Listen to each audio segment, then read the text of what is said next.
Muy bien, buenas tardes, hermanos. Espero que estén bien. Hoy quiero invitarlos a leer en el Evangelio de Mateo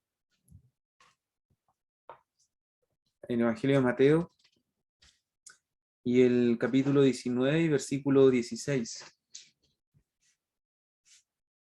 En Mateo 19, 16. Vamos a leer este pasaje hasta el versículo 30, que nos habla del encuentro que tuvo el Señor con, con este joven rico, cuando este joven va a preguntarle algo al Señor. Dice la palabra en el verso 16: entonces vino uno y le dijo: Maestro bueno, ¿qué bien haré para tener la vida eterna? Él le dijo: ¿por qué me llamas bueno? Ninguno hay bueno sino uno, Dios. Mas si quieres entrar en la vida, guarda los mandamientos. Le dijo: ¿cuáles? Y Jesús dijo: no matarás, no adulterarás, no hurtarás, no dirás falso testimonio. Honra a tu padre y a tu madre, y amarás a tu prójimo como a ti mismo. El joven le dijo: todo esto lo he guardado desde mi juventud. ¿Qué más me falta? Jesús le dijo: si quieres ser perfecto, anda, vende lo que tienes y dalo a los pobres, y tendrás tesoro en el cielo. Y ven y sígueme. Oyendo el joven esta palabra, se fue triste, porque tenía muchas posesiones. Entonces Jesús dijo a sus discípulos: de cierto os digo que difícilmente entrará un rico en el reino de los cielos. Otra vez os digo que es más fácil pasar un camello por el ojo de una aguja que entrar un rico en el reino de Dios. Sus discípulos, oyendo esto, se asombraron en gran manera, diciendo: ¿quién, pues, podrá ser salvo? Y mirándolo Jesús les dijo: para los hombres esto es imposible, mas para Dios todo es posible. Entonces respondiendo Pedro, le dijo: he aquí nosotros lo hemos dejado todo y te hemos seguido. ¿Qué pues tendremos?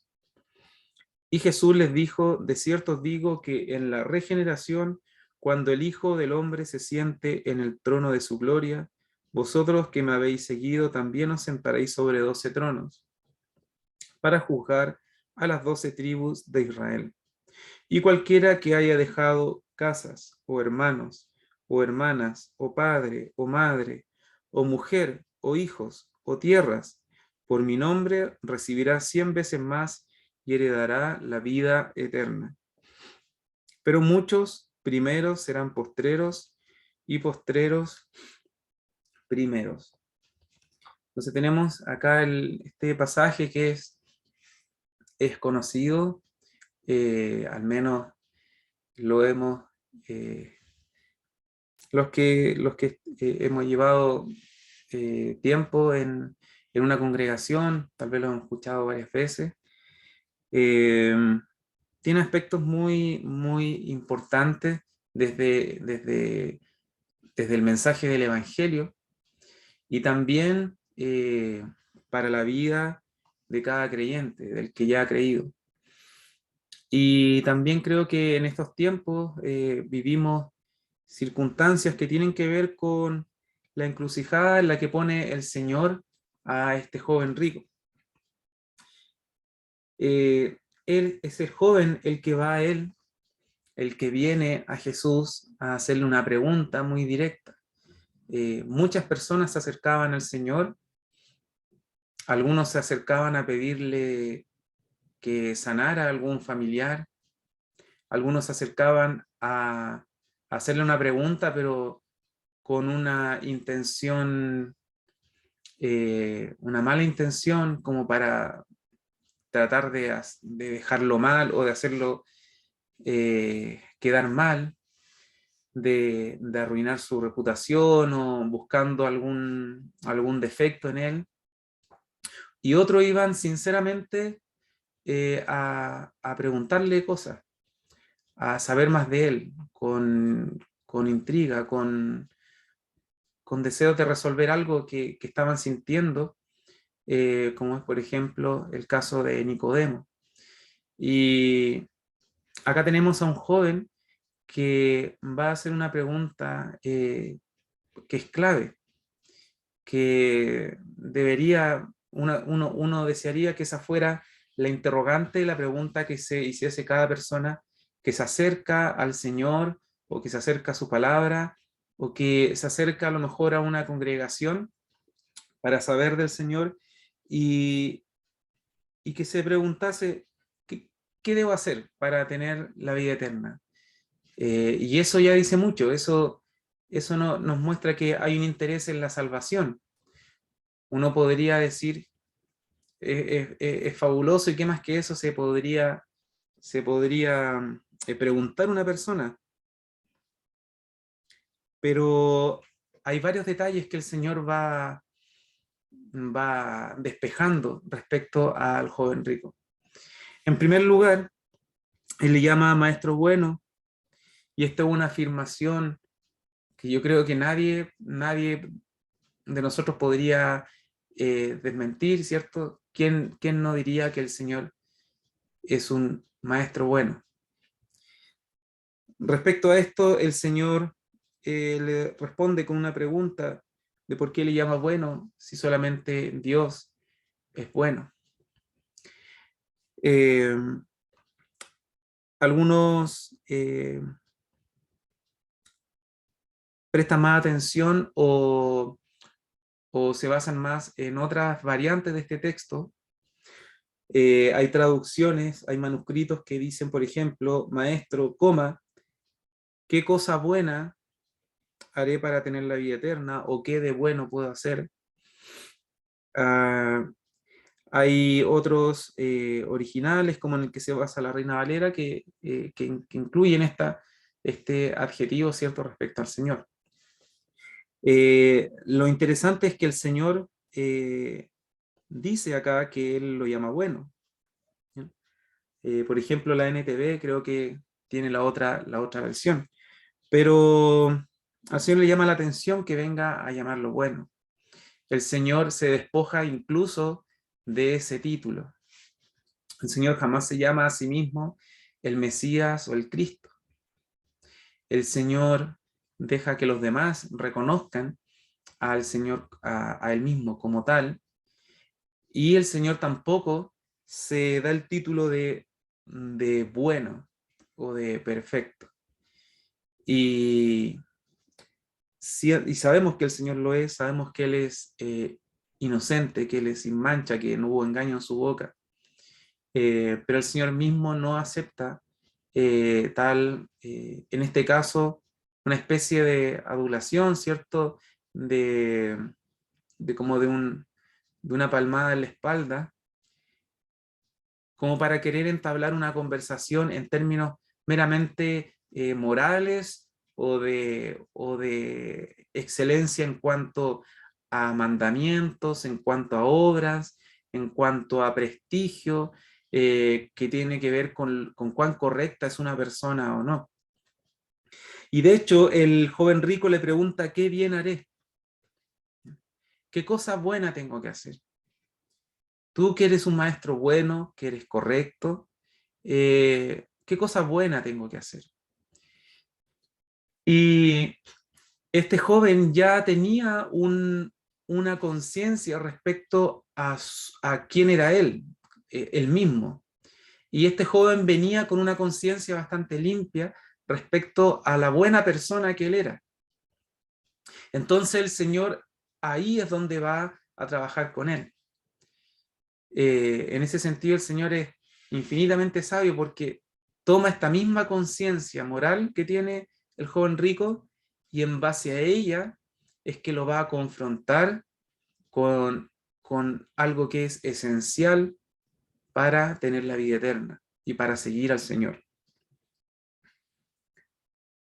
El Señor le dice, ninguno es bueno sino Dios, mas si quieres entrar en la vida, el equivalente a tener la vida eterna, guarda los mandamientos. Y todos estamos de acuerdo aquí que la salvación, ¿cierto?, nos obtiene por guardar los mandamientos. ¿Quién podría guardar los mandamientos, ¿cierto? ¿Quién es capaz de cumplir la ley? ¿Quién es capaz de obedecer a cada punto, a cada instrucción, a cada mandamiento? Porque si fallamos en un mandamiento, fallamos en todos y nos hacemos transgresores de la ley. Entonces, ¿cómo podríamos guardar los mandamientos? Otra traducción dice aquí, mas si quieres entrar en la vida, sigue guardando los mandamientos. A lo que responde el joven y le dice, ¿cuáles? Y Jesús dijo, no matarás, no adulterarás, no hurtarás, no dirás falso testimonio, honra a tu padre y a tu madre y amarás a tu prójimo como a ti mismo. Entonces el Señor le sigue, por así decirlo, el juego a este joven y habla con él en términos de mandamiento, en términos de obediencia a lo que está en la ley. El Señor jamás ataca la ley o dice, ¿sabes qué? No hablemos de mandamiento porque eso ya pasó, no me interesan los mandamientos. Porque los mandamientos, en su contexto, cuando fueron enseñados al pueblo de Israel, expresaban el carácter de Dios, lo que quería Dios para el pueblo, la manera en que el pueblo podía entender que eran pecadores y que necesitaban también de la gracia de Dios. Y el Señor, como dice la Escritura, no vino a abolir la ley, sino que Él la cumple. Él llena la ley, Él la supera, la lleva más allá, la hace más profunda y la encarna. Él es la misma ley hecha hombre, ¿cierto? Encarnada. Y el Señor le menciona estos mandamientos que están, por supuesto, están en Éxodo, ¿cierto? En Éxodo 20, en Deuteronomio 5, y esta porción que dice amarás a tu prójimo como a ti mismo, está en otra sección de la ley, que está en Levítico 19, donde se expresan también otras normas y principios que el Señor a través de Moisés le enseña al pueblo de cómo vivir justamente delante del Señor y también ellos como nación. Y en Levítico 19-18 está esta parte, ¿cierto?, de amarás a tu prójimo como a ti mismo. No se menciona la codicia dentro de lo que podría uno entender como los mandamientos relacionados con los demás, ¿cierto?, entre las personas. Y no se mencionan aquellos mandamientos que tienen relación con Dios mismo, como la idolatría, como amar a Dios, ¿cierto? Y se mencionan aquellos que tienen que ver con el prójimo. El joven rico al escuchar estos mandamientos que le mencionaba el Señor, le dice, bueno, todo esto lo he guardado desde mi juventud. ¿Qué más me falta? Uno podría decir, a lo mejor no está siendo tan honesto el joven rico. A lo mejor el joven rico está diciendo que lo ha guardado, pero en algo tuvo que haber fallado. O podríamos pensar que efectivamente el joven era una persona correcta con las demás personas. A lo mejor no perfecta, no quiere decir que no se haya equivocado nunca respecto a estos mandamientos, pero sí era una persona bastante justa con los demás. El Señor le muestra un aspecto, una parte de lo que en términos del mismo joven significaba guardar los mandamientos, guardar la ley. Y este aspecto era solo una parte de. En el mismo Evangelio de Mateo, en el capítulo 22, verso 34, dice, entonces los fariseos, oyendo que había hecho callar a los saduceos, se juntaron a una. Y uno de ellos, intérprete de la ley, preguntó por tentarle, diciendo, Maestro, ¿cuál es el gran mandamiento de la ley? Jesús le dijo, amarás al Señor tu Dios con todo tu corazón y con toda tu alma y con toda tu mente. Este es el primero y grande mandamiento, y el segundo es semejante, amarás a tu prójimo como a ti mismo. De estos dos mandamientos depende toda la ley y los profetas. Si se pudiese resumir toda la ley, y no solamente la ley, sino que también los profetas, estos dos cuerpos que son parte de la mayoritaria del Antiguo Testamento, si se pudiesen resumir de alguna manera, sería esto: amar al Señor con todo nuestro corazón y amar a nuestro prójimo como a nosotros mismos. Y en esta primera parte de la conversación con este joven, el Señor toca un aspecto, ¿sí? Un aspecto que tiene que ver con el amor al prójimo, en el cual el joven afirma haberlo guardado, afirma ser correcto en ese aspecto de la ley. Esté siendo sincero o no el joven rico, el Señor le toma todos estos mandamientos, toma todo esto y lo lleva a pensar si está realmente viviendo esto, si está realmente guardando los mandamientos como Él dice. ¿Por qué? Porque el Señor le dice: si quieres ser perfecto, anda, vende lo que tienes y dalo a los pobres, y tendrás tesoro en el cielo, y ven y sígueme.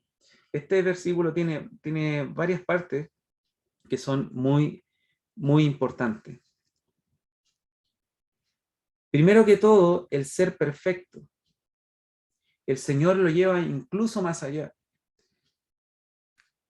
El Señor ve que hay un interés de este joven de cumplir la ley, de guardar mandamientos, de ser moralmente correcto, de ser alguien irreprensible. Pero el Señor le dice: mira, todo eso no basta. Tú tienes que ser perfecto. Y uno podría decir acá, bueno, le está pidiendo mucho. Pero es que el joven quería entrar en la vida eterna, quería tener salvación, quería tener la vida, esa vida que da el Señor, a través de los mandamientos. ¿Qué cosa buena puedo hacer? Y el Señor le dice: bueno, si quieres hacer algo bueno para tener la vida eterna, tienes que ser perfecto. Más allá de guardar los mandamientos, hay una manera, y es que tienes que ser perfecto. Y en esto no puede quedar nada pendiente. Y al ser perfecto, le dice: bueno, para ser perfecto, tienes que ir y vender todo lo que tienes. Porque este joven tenía, como dice la Escritura, muchas posesiones, era muy rico, y le dice: tienes que venderlo todo y dalo a los pobres. Entonces, si tú realmente dices que estás cumpliendo, estás guardando la ley, demuestra que no solamente algo intelectual o que lo haces por religiosidad, sino que vívela de forma radical, profunda, y ve y vende todo lo que tienes y dalo a los pobres, porque de esa manera estarás cumpliendo este 50% de la ley que tiene que ver con el prójimo, porque amarás a tu prójimo como a ti mismo. Entonces, como tú dices amar a tu prójimo como a ti mismo, tienes que ir, vender todas tus propiedades, deshacerte de toda tu riqueza y darla a los pobres. Ese es el cumplimiento de aquella ley que tú dices guardar. Y miren, y tendrás tesoro en el cielo. Y, por último, ven y sígueme. Y el Señor acá incluye en este tema que hasta ahora se ha desarrollado en el aspecto a lo mejor de las normas, de los mandamientos, de las reglas, de lo que es correcto, de lo que es la ley, y el Señor le muestra el otro aspecto. Porque el joven rico quiere entrar en la vida, quiere entrar en el reino de Dios, quiere entrar en el reino de los cielos, quiere tener acceso a Él, quiere ser parte de Él, pero este joven no está en ningún momento hablando de lo que es esencial en el reino de los cielos, que es el Señor mismo, que es la persona del Señor Jesucristo.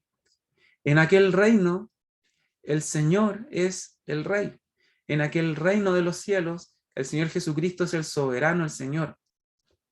Y hasta ahora el joven rico ha tratado el tema, lo ha tocado y se ha acercado al tema solamente por las normas, solamente por los mandamientos, pero no ha puesto atención al Señor, porque la mayor bendición de estar en el reino o de entrar en el reino de los cielos es poder tener al Señor, es poder entrar a un reino donde Cristo es el Rey. Entonces el Señor le dice, bueno, si quieres ser perfecto, entonces deshazte de todo lo que tienes, entrégalo a los pobres y sígueme. Y además, no solamente uno tiene al Señor cuando entra al reino, sino que además uno acumula o genera o recibe tesoro en el cielo. Cuando nos deshacemos de algo en la tierra, cuando nos deshacemos de posesiones, de algo que amamos en este mundo, a lo que nos aferramos, que no es el Señor, y lo dejamos para seguir al Señor, eso genera una riqueza multiplicada en el cielo. Aparte de ya tener al Señor.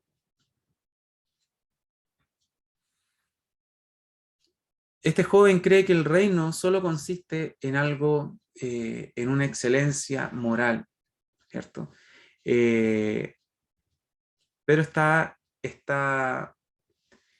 olvidándose o no está prestando suficiente atención al hecho más importante, que es que el Señor Jesucristo es el Rey. Y cuando Él entra en la vida, ¿cierto? O recibe la vida eterna, ¿a quién está recibiendo? Al Señor. El Señor Jesucristo dice, yo soy el camino, la resurrección y la vida. Y eso es lo más importante de todo esto.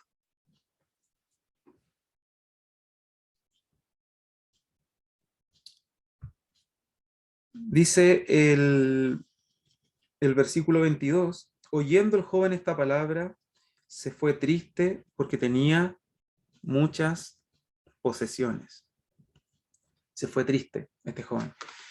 Y no es la primera vez que la Escritura menciona a alguien que se aleja triste, ¿cierto? Alguien que tiene, que parece comprender cuál es su error, pero no alcanza a tomar la decisión correcta y se aleja con amargura.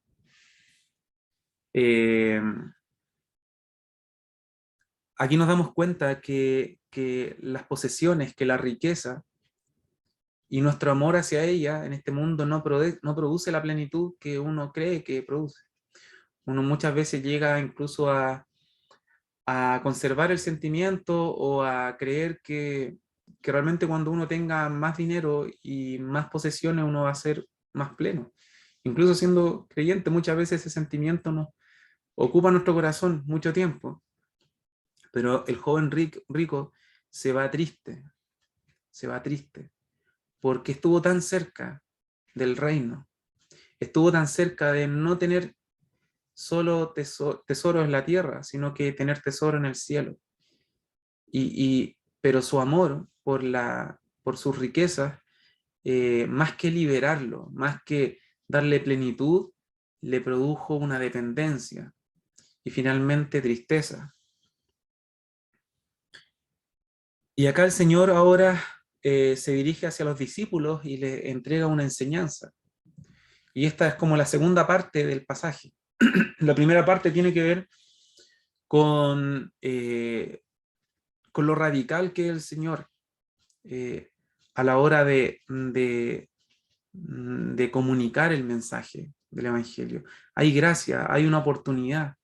El Señor no rechaza al que se acerca a Él, pero aquel joven no quiso postrarse ante el Señor y seguirle, porque amaba demasiado las riquezas, amaba demasiado las cosas de este mundo. Dice Mateo 6:24, ninguno puede servir a dos señores, porque aborrecerá al uno y amará al otro, o estimará al uno y menospreciará al otro. No podéis servir a Dios y a las riquezas. El joven rico quería entrar en el reino, teniendo a Cristo como rey y teniendo al mismo tiempo a las riquezas como otro rey. Y el Señor nos dice que eso es imposible, no podemos servir a dos señores. Este joven no podía servir a sus riquezas y al mismo tiempo servir al Señor. Hay que tomar una decisión. Ahora viene el tema de la naturaleza que tiene la salvación según las posibilidades de cada persona. Dice el Señor, otra vez os digo que es más fácil.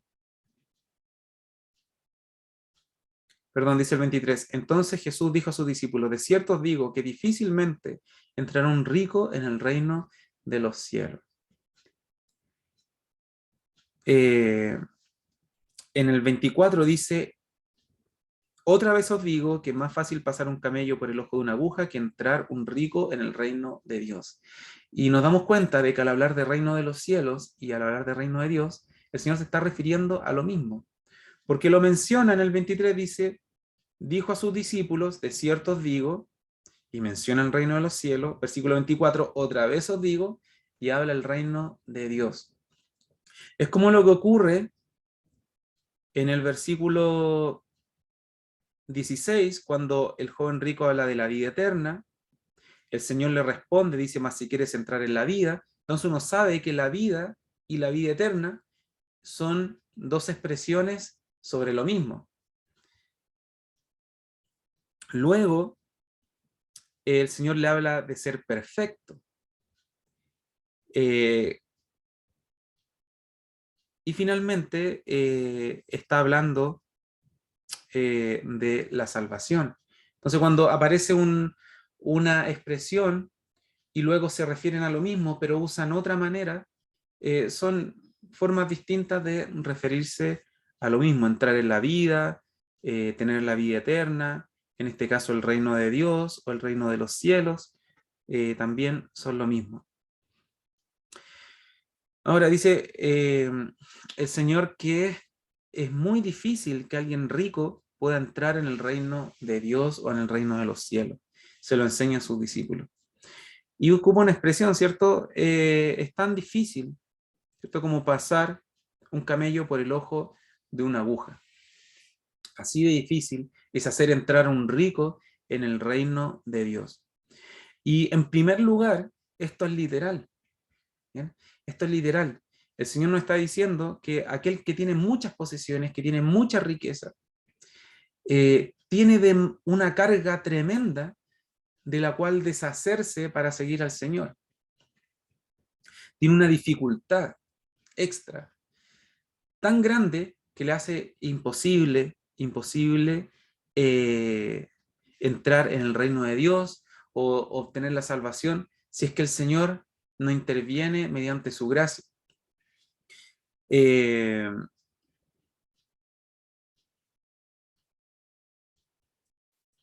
Porque quien más posee, más debe abandonar. El Señor, de todas formas, trata de manera distinta con cada persona. Y no quiere decir que las personas ricas no tengan autorizado, por ejemplo, el arrepentirse y el tener salvación.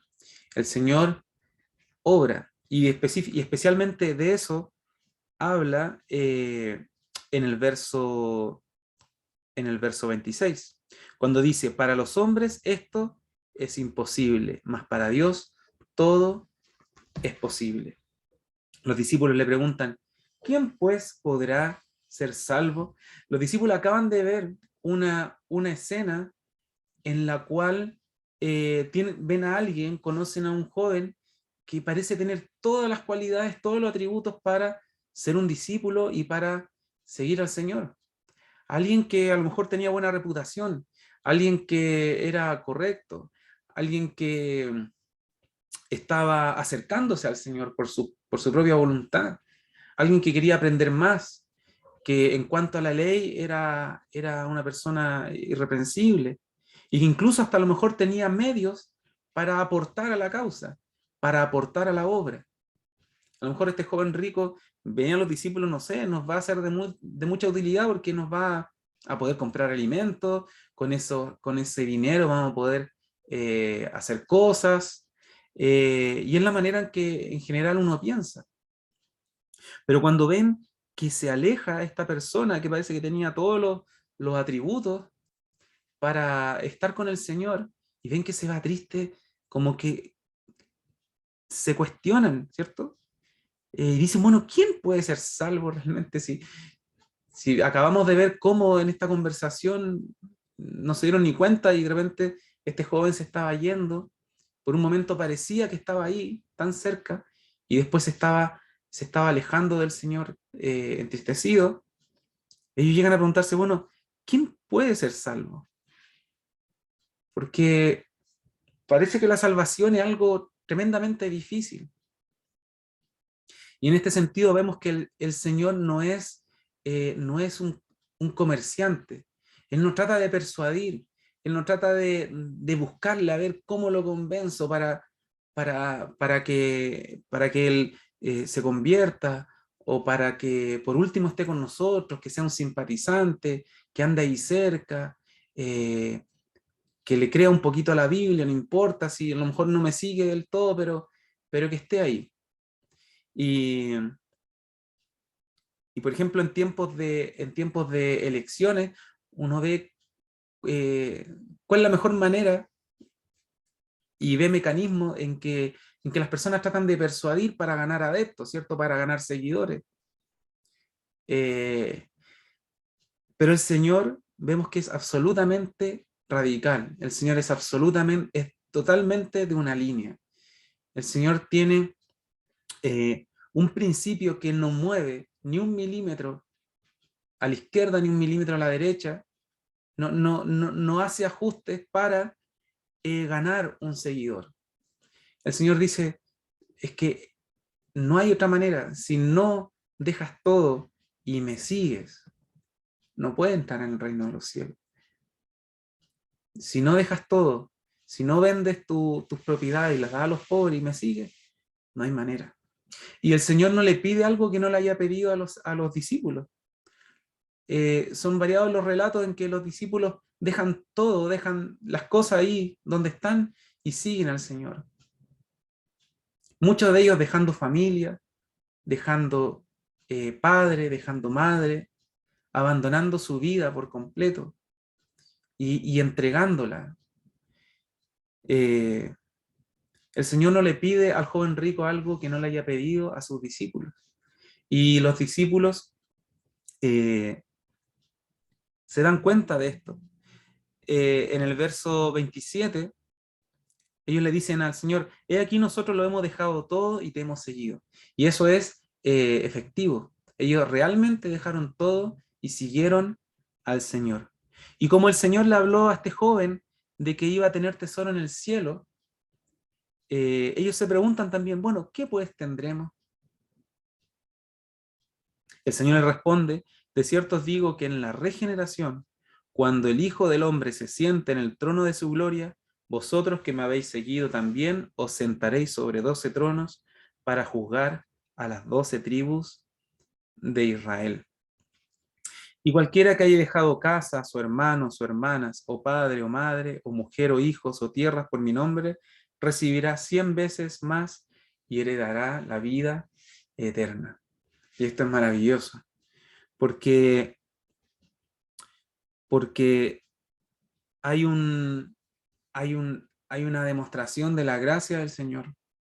No solamente uno tiene al Señor cuando le sigue, sino que en el abandono de todo lo que no debe estar en el trono, de todo lo que no debe ser perseguido por nosotros, en ese abandono de todo lo que podría ponerse en el camino, en la adoración y en el seguir a Cristo, el Señor nos multiplica. Y acá el Señor amplía el tema, ya no solamente la riqueza en cuanto al dinero, ya no es solamente las posesiones. En el verso 29 el Señor lo amplía, ¿cierto? Dice casas, luego hermanos, hermanas, padre, madre, mujer, hijos, tierras.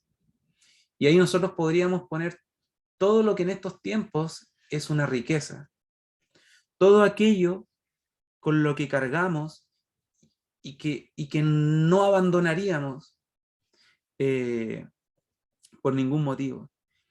El Señor dice, bueno, si alguien deja alguna de estas cosas por mí, yo se lo voy a devolver multiplicado por 100. Es decir, va a recibir algo infinitamente superior, infinitamente superior. Muchas personas dicen, yo no quiero creer todavía porque voy a tener que dejar a lo mejor amistades, porque voy a tener que dejar vicios, porque voy a tener que dejar un estilo de vida. Y, y el Señor ofrece algo 100 veces mejor que todo eso. Si uno deja una o dos amistades por el Señor nos ofrece cientos de hermanos que son nuestra compañía, que oran por nosotros y que son reales amistades. Y eso solamente para dar un ejemplo en el tema de la amistad. Si uno deja alguna riqueza o alguna ganancia deshonesta o algún negocio por el Señor nos multiplica y nos da 100 veces más lo que hemos dejado por Él. Y no solamente en esta tierra, sino que el Señor nos multiplica en el cielo. Hay bendiciones y hay riquezas y bendiciones espirituales para nosotros, que no se corrompen, que no pasan con este siglo, ni sufren las fluctuaciones, ¿cierto?, de la inflación, de la economía, sino que son riquezas imperecederas, son riquezas espirituales en los cielos que aguardan para nosotros. Y por supuesto, lo más importante, que aquel que deja todo por el Señor y le sigue, recibirá la vida eterna y estará con Él para siempre. Es interesante lo que menciona el Señor, es relevante en el verso 28, cuando les habla acerca de lo que los discípulos van a recibir, porque los discípulos lo han dejado todo. Ellos lo han dejado todo. ¿Qué recibiremos? Y el Señor les dice que en la regeneración, cuando el Hijo del Hombre se siente en el trono de su gloria, vosotros que me habéis seguido también os sentaréis sobre 12 tronos. Ellos compartirán el reinado junto al Señor. Y bueno, ¿qué es este día de la regeneración? La regeneración, cuando dice en la regeneración, con un momento especial, ¿cierto? Es un momento que está hacia el final de los días. Es un momento escatológico, ¿cierto? Que apunta hacia el futuro, en el cual la creación será renovada. Hay una regeneración porque hay un nuevo comienzo. Cuando ya se han cumplido ciertas cosas, el Señor ha establecido un juicio y Él ha hecho nueva todas las cosas. Y vemos en Apocalipsis, por ejemplo, cuando el Señor ya está en su gloria, cuando está la nueva Jerusalén, esta ciudad que desciende del cielo, incluso se menciona 12 cimientos sobre los cuales estarán los nombres de los 12 apóstoles del Cordero. Entonces el Señor le dice, en la regeneración, cuando todas las cosas se hayan renovado, sean nuevas, en aquel día, cuando yo esté sentado en el trono, glorificado, ustedes compartirán conmigo aquella gloria y también compartirán autoridad. El Señor va a delegar autoridad sobre sus discípulos, sobre sus apóstoles, para juzgar y reinar sobre aquella, por toda la eternidad, sobre su pueblo. Hay algo también para ir cerrando en el verso 30, cuando dice que muchos primeros serán postreros y postreros primeros. Es una frase como bien utilizada, así como casi una frase popular, pero nos enseña que a lo mejor en este mundo, en esta vida, a lo mejor no tenemos dinero, ¿cierto? No somos famosos, incluso a veces nuestras vidas parecen un poco aburridas o insignificantes. Eh, y eso es la consecuencia de haberlo dejado todo por el Señor. Eh, Cuando dejamos las cosas por el Señor nos privamos de mucho. Pero no lo lamentamos, sino que nos gozamos esperanzados en lo que hay más adelante. A lo mejor se ha dejado atrás un trabajo, se ha dejado atrás un estilo de vida, se ha dejado atrás a lo mejor fama, se ha dejado atrás dinero, y eso puede que signifique que a lo mejor nuestras vidas, a los ojos del mundo, no son la gran cosa. Y en este sentido es que somos postreros. El Señor dice, mire, ustedes a lo mejor son postreros porque a lo mejor en los estándares del mundo no brillan, o los estándares del mundo no viven vidas emocionantes, ¿cierto? Viajando para allá y para acá, o teniendo los mejores trabajos, o realizando grandes proyectos, teniendo 1000 amigos, ganando mucho dinero, y todas esas cosas que el mundo le da excesivo valor y atención. A lo mejor nosotros, nuestra vida a los ojos del mundo no tiene valor porque hemos seguido al Señor. Y en ese sentido somos postreros. Pero va a venir un día en la regeneración, cuando aquellos que lo dejaron todo, aquellos que a los ojos del mundo vivieron las vidas más aburridas que pudieron haber vivido, aquellos serán glorificados con el Señor, aquellos serán exaltados, aquellos que a lo mejor no eran ricos, van a ser muy ricos en el Señor, aquellos que fueron humillados, ¿cierto? Que fueron oprimidos, van a ser exaltados junto al Señor y van a reinar junto a Él. Entonces, todo se invierte. Y es uno de los aspectos del Evangelio de Mateo. Cómo el Señor enseña acerca de este reino de los cielos, en el que las cosas parece que son al revés, ¿cierto? Es un reino que propone valores inversos a los que propone el mundo. Bien. A lo mejor, a los ojos del mundo, este joven rico tenía que estar en el reino. Era alguien que merecía ser un discípulo del Señor, ¿por qué no? Pero según los estándares del Señor y los estándares del reino de los cielos, funciona de otra manera. Son aquellos discípulos y son aquellos tantos que le siguen que no eran adinerados, ¿cierto? Que no eran, como nos dice 1 Corintios, no hay muchos que son ricos o entendidos o sabios o poderosos. Entre ustedes no son grandes las cualidades de aquellos que son llamados por el Señor. Y precisamente para que el Señor se glorifique en nosotros.